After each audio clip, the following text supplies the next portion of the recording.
Welcome to Make It Your Business, the podcast. Get the advice you need to grow your business by getting guidance from industry experts and interviews with successful small business owners. Don't forget to rate, review, and subscribe. Good morning. Good morning. How are you?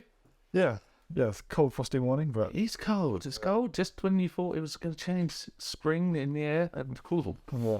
They call it the beast from the east again. Can't Not we? again. Oh, I don't know. Can't keep up. Yeah. So, employee benefits. Somebody was asking me the other day about this, and I think what's interesting is I hadn't really thought about it as a question that small business people have, but he was sort of saying, like, how should I reward my staff? Da, da, da, da. So I thought, do you know what? It's a really interesting thing for us to talk about because A lot of the bigger companies do, like employee benefit schemes, don't they? Where they've got, obviously, you have to do pension by default, but obviously there's other things. But that's only recent. That's only recent in recent history, because before it was deemed up to the person or the company. But now the government's made that mandatory. Yep. I don't know. It almost doesn't seem like a benefit anymore. That's almost like a cost of employing somebody. Yeah. So now what's interesting to me was looking at the type of industry. Okay, so we've got a company that does engineering. It's quite physical. Okay. I think we were talking about this the other day. So we do like private medical insurance. Okay. It's a benefit. It's something our competitors don't. Yeah. We also do it for them and their families. Okay. But as I say, it's quite a physical thing. And I think you and I touched on it the other day. The industry dictates the benefits. Yeah. Because what was the point you made about people in the marketing business? Yeah. So when you've got like a digital industry and sort of, you sat behind a computer, then you're not doing anything too physical. So, like obviously if you're doing, going out and sort of like an engineer, for example, that's a very physical job and going out doing these things, and private medical makes sense. Like, well, I was saying for the, if you've got someone, if you're employing people and they're sat behind the computer all day, it's not very physical. But yeah, you could do other benefits, things like eye tests, free eye tests. If you include that for looking at a screen all day, then, what you want to try and think about, what will benefit. Yeah, I suppose for a digital job, freedom of location is probably, the chaps who are field-based in the vans, who go out to fix things, they can't be in Thailand to do that job, whereas somebody working for your agency potentially could work anywhere in the world, couldn't they? Yeah. I mean, a lot of our like in the marketing company, a lot of the staff work from home most of the time anyway, which is, part of the flexibility of the role. I know a lot of companies have started going back more and more to office-based roles, but like a lot of them still haven't gone back full-time. It's a hybrid, I think, is the happy medium there, isn't it? I think so. It's like, it definitely, like when we all come to the office, it works really well, and it's nice because everybody can just sort of get things done so quickly. Yes. There is productivity and teamwork as well, loneliness. There's a lot of positives for them to be together, but there's also, I think when I use the word hybrid, having the flexibility to work from home, I'm going to use the word occasionally or as a part of your role, so that your home life balance is better, is definitely a benefit. Yep. One thing I was going to ask, so things like private medical insurance, is it cheaper when companies buy in bulk for employees as opposed to like an employee? I would say so. I mean, from a company perspective, I suppose when I look at it, I've got private medical myself, and through the business I've employed. So I'd say yes, it's slightly cheaper. Yeah. But the caveat to that is depends on what level. Okay. So one doesn't fit all. You can have a very basic private medical cover, and you can have extremely comprehensive that covers everything: dentists, appointments, opticians. And not to get into private medical too much, but the outpatient experiences like that are the actual expensive add-ons. As I say, dentists, opticians, outpatient services. So the employee pays benefit on them, which I'm sure you're aware, but just for people to understand. So the company's going to pay, say, for example, your average it's going to be £500 to £1,000 a year, say. Yep. The employee is going to be taxed on that as if they earned that physical money. Okay. And they will have to pay the benefit in kind, the tax on that £1,000. So if they're at 20% rate, Yep. for example, that'll cost them, on £1,000, say £200 a year. Mm-hmm. That is still a benefit because that's a lot cheaper. Yeah. But it is something that people have to bear in mind. And believe it or not, I have had employees complain at me when we've given them benefits that then their take-home pay has dropped. Yeah. So can they choose to opt out of it if they want to, or is it? Yeah. Of course they can. I mean, I do try and talk to them at the start and say, well, look, why would you? No. You can opt out of it, but if I give you the money, you're going to be taxed exactly the same as the benefit. Yeah. And the benefit is there. It's far greater to you to pay £200 a month for £1,000 worth of benefit. Yeah. So I've yet to have anyone opt out of that. I've had some people opt out of the pension because I don't know if you know this. You can opt out of it. No. It's automatic enrolment and or compulsory enrolment, and you can opt out. So I've had a couple of people, contrary to my advice, actually opt out of that side. No. Yeah, we've had one that's opted out. Yeah, and it's fine. This is a beautiful thing about the world, that all humans are very different, and all you can do is educate them and let them make their own decision. But obviously benefits. I mean, okay, so I've got this. I keep saying this guy. I'm trying to make, because I'm quite familiar with the guy I was speaking to. I'm trying not to say his name on the podcast, but I would class him as a bit old school. And his view, rightly or wrongly in my view, is like, well, why do I need to give benefits? Yeah. I pay them well enough. Is that old school mentality? Yeah. So that's an interesting thing, because anyone going into business, I mean, it's very easy to go, well, of course people want benefits. But the truth behind it is the benefits are the differences, the nuances. Some of it can be culture. Some of it, if you look at these sort of bigger echelons, you've got the Googles, you've got the free lunch, you've got the bing bag, you've got the periods of time you can spend on any project you want. Like you say, it doesn't have to be a direct cost to the employer, like private medical insurance. So you can have other things, can't you? Sort of like, the last 2 hours on a Friday dedicate to sort of like doing something fun and productive, which is... it's still a benefit and, something for... But like I say, it's really thinking about your staff and your industry. So yeah, you've got a couple of things here. One is retention.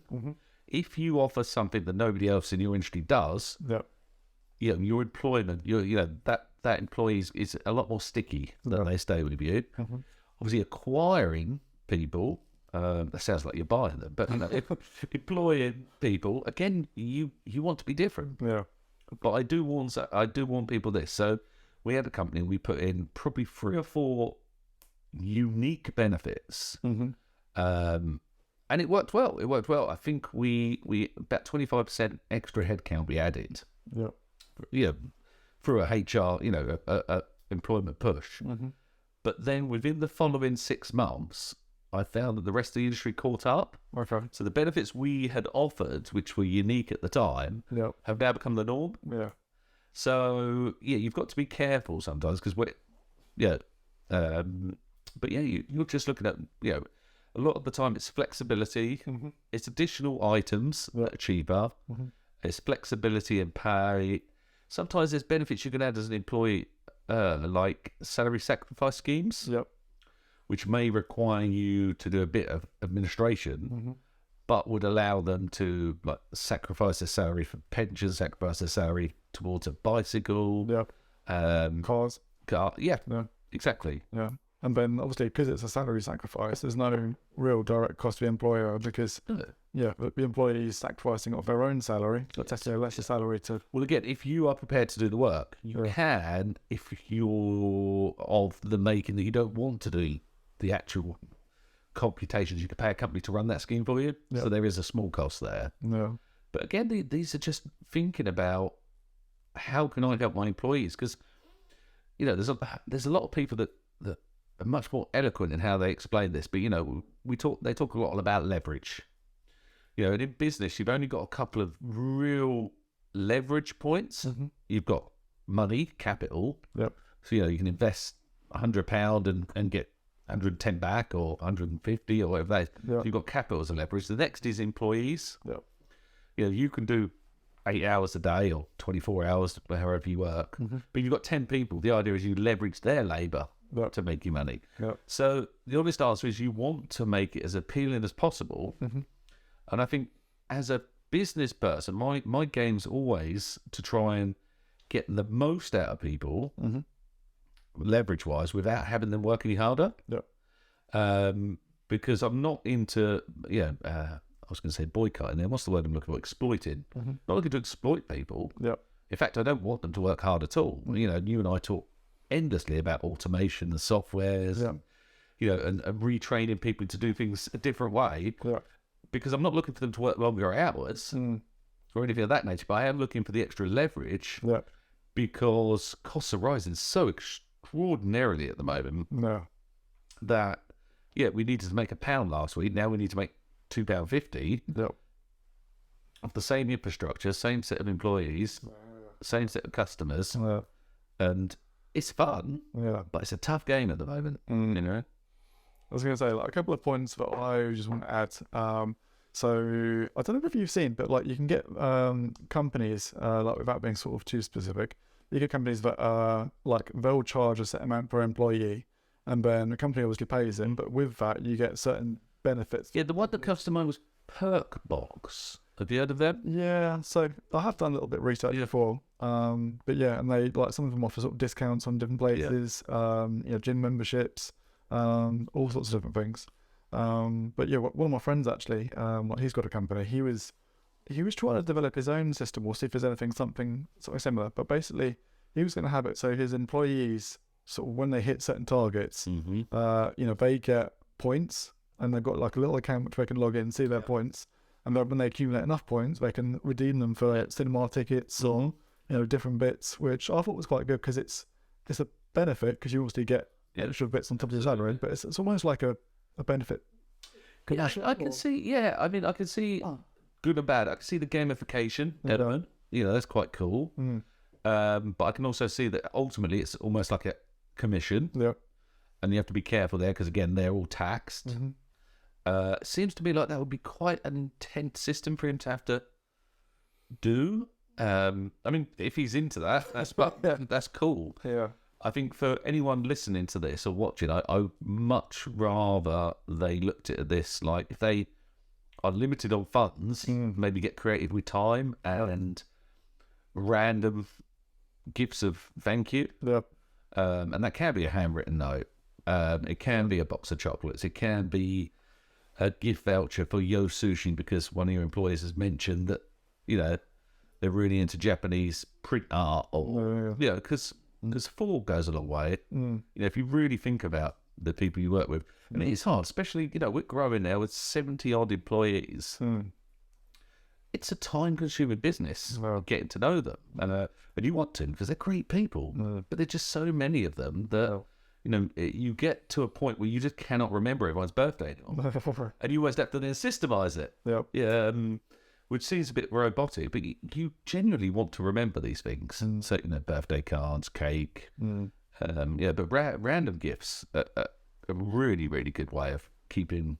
Yeah, we're talking about benefits, but we're talking about motivation. We're talking about those little gestures that make people go, do you know what? During the tough times, it's worth hanging in there because I remember when, Chris did this for me or Chris sent a little gift card or... Yeah, maybe you're right. People remember these things. Yeah. But it's hard as an owner, an employee, because it does sometimes feel relentless. Like you're always giving and giving and giving. Yeah.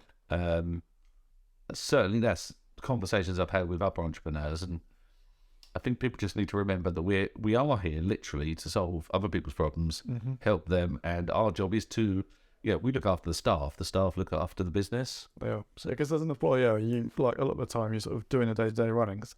You forget about these things, and it's important stuff. And like you say, people do remember it. So if you've got to spend a bit of time, every now and again, to try and work out And diarise it, I think, is the only way. If you can set a reminder in your phone to once a month on the 23rd, beep, beep, beep, and it just says something like, random gift, and you're like, right, okay, I need to think of something for someone. Yeah. That'd be 12 times a month. You do 12 times a year, you do something. Yeah. And is that right or wrong or good or who knows? But I'm just saying it would be something, wouldn't it? So, no, it's definitely worth doing, benefits-wise.